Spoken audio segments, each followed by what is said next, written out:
গাড়ি এবার শুধু রাস্তায় নয়, উড়বে আকাশেও। চীনের সংস্থা আনছে ফ্লাইং কার। ইতিমধ্যেই হাজারো অর্ডার। 2027 সালের শুরুতেই হতে পারে এর ডেলিভারি। নতুন এই প্রযুক্তি কি বদলে দেবে যাতায়াতের ভবিষ্যৎ? চলুন জেনে নেওয়া যাক। চীনের বৈদ্যুতিক গাড়ি নির্মাতা জেনপিং এবার ভবিষ্যতে পরিবহন ব্যবস্থায় বড় পদক্ষেপ নিতে চলেছে।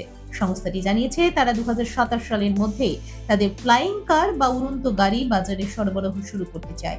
ইতিমধ্যে এই নতুন প্রযুক্তির জন্য 7,000-এরও বেশি অর্ডার পেয়েছে তারা, যার বেশিরভাগই এসেছে চীন থেকে। এই ফ্লাইং কার আসলে একটি বিশেষ মডিউলার সিস্টেম। এতে একটি গাড়ির সঙ্গে আলাদা করে একটি ছোট বৈদ্যুতিক উড়োজাহাজ যুক্ত থাকে, যা প্রয়োজন অনুযায়ী ব্যবহার করা যাবে। সংস্থার পরিকল্পনা অনুযায়ী 2026 সাল থেকেই বড় পরিসরে উৎপাদন শুরু হতে পারে এবং ধীরে ধীরে 2027 সালে গ্রাহকদের হাতে পৌঁছবে এই গাড়ি। তবে এই পরিকল্পনা পুরোপুরি নির্ভর করছে সরকারি অনুমোদনের উপর, কারণ বিমান চলাচলের নিয়ম মেনে চলা খুবই গুরুত্বপূর্ণ।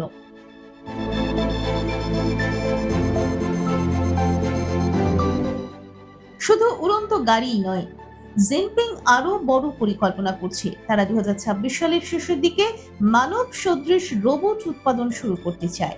ভবিষ্যতে এই রোবট ব্যবসা তাদের গাড়ি ব্যবসাকেও ছাড়িয়ে যেতে পারে বলেই সংস্থার ধারণা।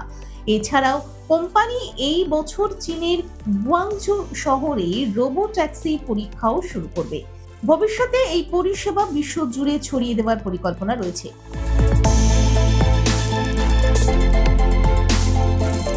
বিশেষজ্ঞদের মতে এই উদ্যোগ সফল হলে শহরের যানজট কমানো এবং দ্রুত যাতায়াতের ক্ষেত্রে বড় পরিবর্তন আসতে পারে। তবে প্রযুক্তি, নিরাপত্তা এবং আইনি অনুমোদনের মতো কিছু বড় চ্যালেঞ্জ এখনো রয়েছে।